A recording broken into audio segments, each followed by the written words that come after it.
My name is Kath Bennett. This is my horse Argento. I've had him for 10 years, got him when he was a baby, backed and brought him up myself. We're good mates.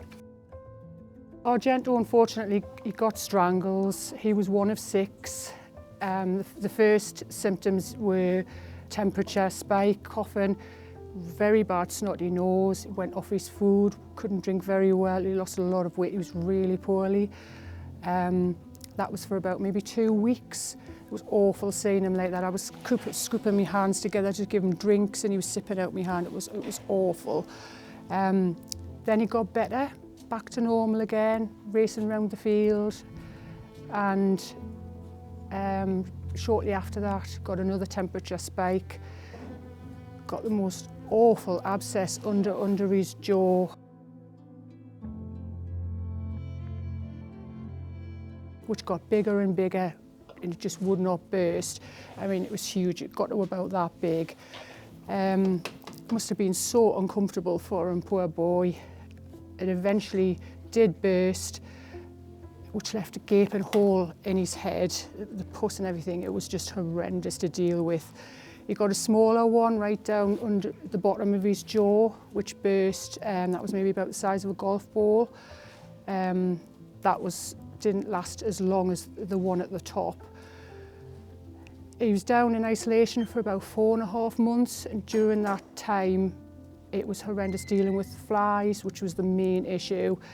We had copious amounts of fly cream, the yellow fly cream, antibacterial, which we were putting on a lot, 3 times a day.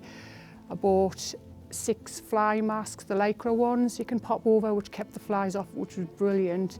Then we were coping with the wind and the rain. All the bits and pieces I had to dress it with were flying all over in the wind and rain. It was awful. The hair fell off as well. All the hair fell off up to his eyes. His face was completely bare off the acid where he must have been rubbing on his leg. His leg was bare. And I never thought the hair would ever grow back, but it has done. He's healed up. As you can imagine, it was the most horrendous time. Never, ever, ever want to have to go through that again. It was awful. I'm quite lucky that he's here. While he was down in isolation, obviously, he couldn't be near any other horses at all. And a friend kindly left her horse down there with him for company, which was a really, really lovely thing to do. So they weren't in the same field, but they could actually see each other.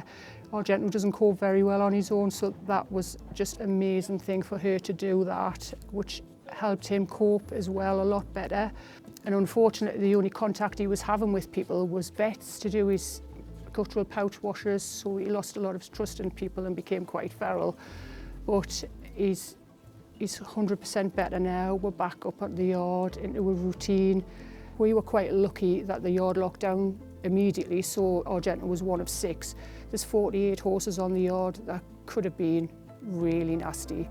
Could have gone through them all quite quickly, but it didn't.